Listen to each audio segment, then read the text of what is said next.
जय माता रानी की नमस्कार प्रिय श्रोताओं। आज के इस वीडियो में आप जानेंगे कि नवरात्रि के कलश स्थापना किस तरह से करते हैं। नवरात्र में कलश स्थापना बहुत ही बेहद ही खास होते हैं। नवरात्र में कलश स्थापना की बहुत ही सरल सी विधि आप सभी को बताऊंगी, शेयर करूंगी। कलश केवल एक पात्र ही नहीं बल्कि उसमें देवी दुर्गा, देवी देवताओं और शुभ शक्तियों का वास होता है। जब हम विधि विधान से हम कलश की स्थापना करते हैं तो उसमें सकारात्मक ऊर्जा का संचार होता है, हमारे घर में सकारात्मकता बनी रहती है। और आपको बताऊंगी कि आपको कलश स्थापना करने के साथ साथ यह भी बताऊंगी कि कलश स्थापना करते समय हम किन बातों का ध्यान रखना चाहिए और किन किन शक्तियों का अर्थात किन किन देवी देवताओं का आह्वान किया जाता है।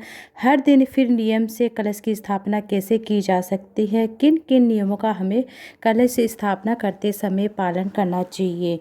और नवरात्रि हो या फिर कोई भी विशेष अनुष्ठान हो, हमारे सनातन धर्म में कलश स्थापना का बहुत अधिक महत्व होता है। जैसे कि किसी भी मंदिर की स्थापना होती है तो उसमें भी कलश यात्रा निकलती है। एक अत्यंत ही पवित्र और शुभ प्रक्रिया होती है। इसे सही तरीके से देखा जाए तो देवी देवताओं की कृपा प्राप्त करने के लिए कलश स्थापना बेहद ज़रूरी होती है। सबसे पहले हमें एक कलश चाहिए। कलश आप मिट्टी का ले सकते हैं या पीतल का ले सकते हैं या तांबे का ले सकते हैं। कलश को खाली नहीं छोड़ा जाता है। इसे हमें कलश के कंठ पर मोली कलावा, जिसे हम कलावा कहते हैं, वह बांधा जाता है। कलावा बांधने के बाद हम इसके अंदर जैसे कि हल्दी की गठान होती है, थोड़ी सी कुमकुम है, कुमकुम से स्वास्तिक बनाते हैं, हल्दी गठान होती है, एक लौंग का जोड़ा लेते हैं अर्थात 2 लौंग लेते हैं, एक इलायची लेते हैं, साथ में एक सुपारी लेते हैं। सुपारी जो साबुत होनी चाहिए, पूजा की सुपारी होती है वह लेते हैं, साथ में सिक्का लेते हैं। और जैसे कहीं कहीं पर है ना दूब का तार भी लेते हैं। माता को दूब का तार नहीं चढ़ता है, आपको मैं बता दूं। साथ में आपको क्या लेना है, चावल के दाने लेने हैं जो पूर्ण होने चाहिए, कैसे भी खंडित नहीं होने चाहिए।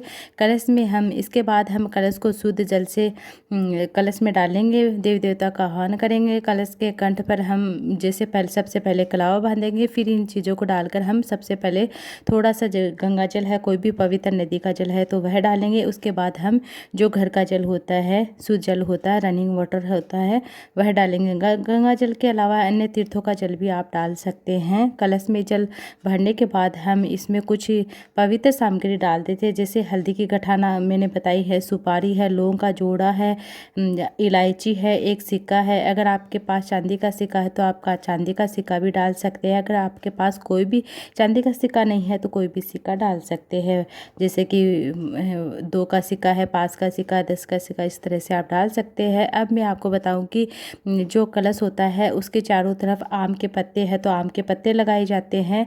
अगर आपके आसपास या आपके पास आम के पत्ते नहीं है तो अशोक के पत्ते लगा सकते हैं, नहीं तो आप पान के पत्ते लगा सकते हैं। क्योंकि नवरात्रि 9 दिनों तक कलश की स्थापना करते हैं तो हम 9 पान के पत्ते ले सकते हैं, 5, 7, 9 की संख्या में लेते हैं। इसलिए आम के पत्ते भी हमें हो सके तो 9 लेने चाहिए, बहुत ज़्यादा युक्त होते हैं। क्योंकि एक डाली में 9 पान के पत्ते मिल जाए, बहुत ही मतलब सभी पत्ते अच्छे होने चाहिए, अच्छे कंडीशन में होने चाहिए, इस बात को आपको ध्यान देना है। अब कलश के ऊपर हम नारियल रखेंगे। उससे पहले हम नारियल के ऊपर कलावा बांधेंगे। तो मैं बता दूं कि जैसे कि कलावा जो बांधते हैं, मोली जो लगाते हैं नारियल के ऊपर, आपको क्या है कि 9 की संख्या में अर्थात 9 बार हमें कलावा लपेटना है। इस बात को आपको ध्यान रखना है, क्योंकि हम जैसे 5 बार 7 बार लपेटते हैं तो हमारे घर में लक्ष्मी की मतलब कमी होती है, लक्ष्मी क्षीण होती है। इसलिए आपको क्या करना है कि 9 बार ही आपको कलावा लपेटना है, मोली बांधना है। अगर आपके पास लाल कपड़ा चुनरी है तो वह बांध दिए और नारियल के ऊपर मोली लपेट सकते हैं। फिर लाल चुनरिया, फिर मोली लपेटते हैं। उसके ऊपर हम जैसे कि कलश के साथ में हम दक्षिणा भी चढ़ाते हैं। और आपको क्या करना है कि आप एक कटोरी में थोड़ी सी चावल ले लीजिए, एक पात्र जिसे हम पूर्ण पात्र कहते हैं, जिसके ऊपर अनाज भर लीजिए, अक्षत भर सकते हैं, गेहूं के दाने रख सकते हैं। उसके ऊपर आपको नारियल रखना है।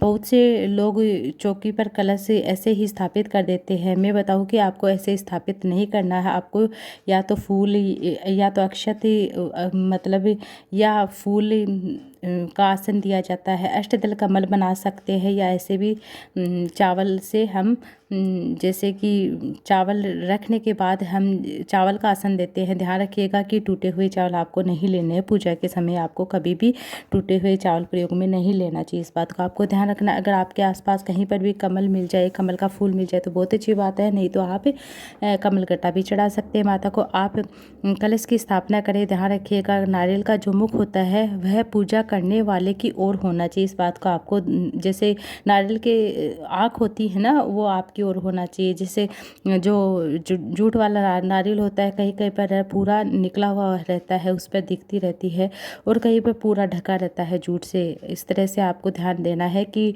जो आँखें होती है वह आपकी ओर होना चाहिए। नवरात्रि में माता रानी की मूर्ति या चित्र के सीधे हाथ की ओर कलश स्थापना किया जाता है। इस बात को भी मैं बता दूं, जैसे माता का सीधा हाथ होना चाहिए, आपका उल्टा हाथ होता है, आपका बायां हाथ होगा और माता का दाहिना हाथ होगा। इस प्रकार से आप कलश की स्थापना करें। कलश स्थापना सकारात्मक ऊर्जा को मतलब बनाए रखती है।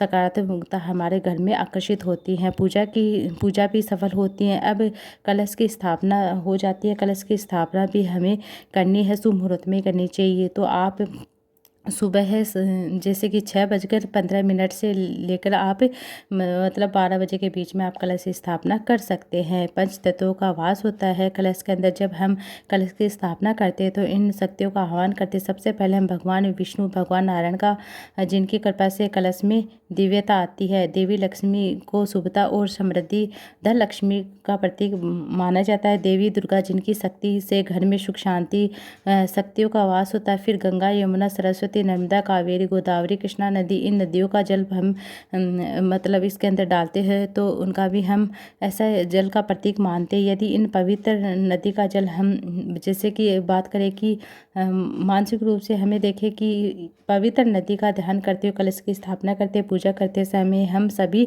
नवग्रहों का मतलब नवग्रह की स्थापना भी करते हैं कलश में। कलश के अंदर आप पंच तत्वों का भी वास होता है। पंच तत्व यानी पृथ्वी, जल, अग्नि, वायु, आकाश है।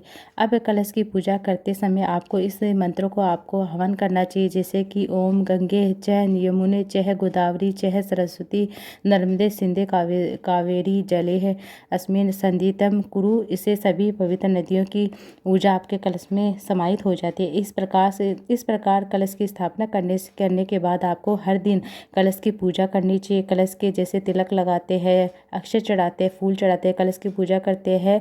और सबसे पहले हम स्नान करके स्वयं अच्छे स्वच्छ होकर हम साफ सुथरे कपड़े धारण करते हैं और पूजा स्थल को गंगा जल से छिड़क कर हम चौके लगाते हैं। माता की जो भी तस्वीर आप वह विराजमान करें। कलश के पास ही हम दीप लगाते हैं, घी का दीप लगाते हैं, धूप बत्ती दिखाते हैं और उस जो भी जैसे कि इत्र वगैरह लगाते हैं। माता को जो भी प्रिय श्रृंगार की चीज़ें होती है वह चढ़ाते हैं। कलश पर पुष्प और अक्षत अर्पित किए जाते हैं, नैवेद्य अर्पित करते हैं। भगवान देवी दुर्गा माँ को फल, मिठाई, अन्य जो भी नैवेद्य हैं, जो हमने घर में मिठाई बनाई है वह अर्पित चढ़ाते हैं। और मंत्रों का जाप भी करते हैं। जैसे हर दिन आरती करते हैं, जिस माता का आरती होता है उस माता का आरती कर सकते हैं। नहीं अपने जैसे आपके घर में किस देवी देवताओं का, किस माता का पूजा करने का, आपकी कुल देवी कौन है, इस तरह से आप अपनी कुल देवी की पूजा करें।